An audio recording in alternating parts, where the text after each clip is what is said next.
Eshigidan erkak kirib kelganda, olib kelgan narsasiga nazar solib turgan ayol, sizga men bugun buni, mana buni etuvdim.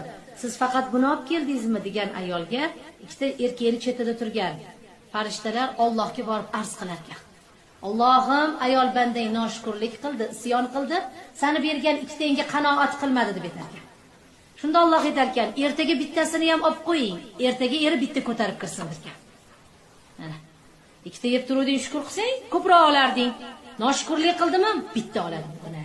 Va borib hammaga muhtoj bo'ladigan ayolga aylanar ekan o'sha shakkok tili bilan. Va Xudoning marhamati bilan erkak olib kelgan ikkitaga buni olib kelgan, buni bergan siz emas, Alloh bo'ladi. Bugun ikkita beribdimi Robbim, siz faqat ko'tarib keluvchi sababsiz. Ertaga inshaalloh 4 ta qilib beradi. Berganingga hamd bo'lsin Allohim. Barakami bergin, juftimi barakasini bergin deb erini duo qilgan xotin ertaga 4 qissa qilib